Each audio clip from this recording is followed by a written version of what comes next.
Welcome to Penrose Learning, where we make understanding easy.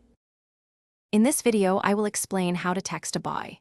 Start by sending a friendly, open-ended question that invites a response, like asking about his day or a recent event you both attended. Referencing a shared interest or a recent conversation can make your message feel more personal and less random.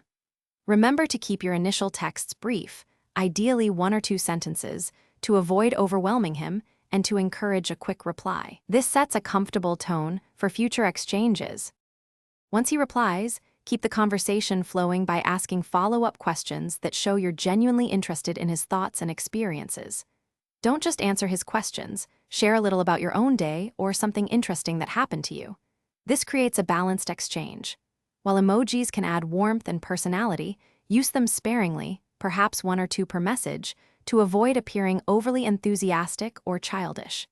Aim for a natural, easygoing rhythm. To maintain a good dynamic, avoid sending multiple texts in a row if he hasn't replied yet. This can seem pushy.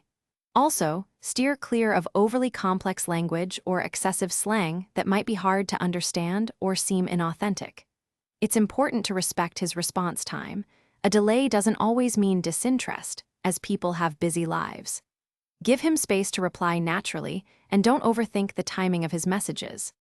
If your texting conversation is flowing smoothly and you feel a connection, consider suggesting a low-pressure activity, like grabbing coffee or a quick drink.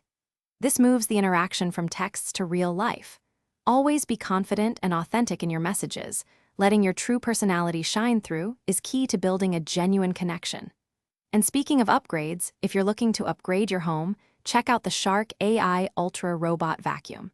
It's voice-controlled, self-emptying, and pet-friendly. You can find a link to this amazing product and other great deals in the description below. Keep your texts positive and engaging. Thanks for watching. If this was helpful, leave a like and consider subscribing. See you next time.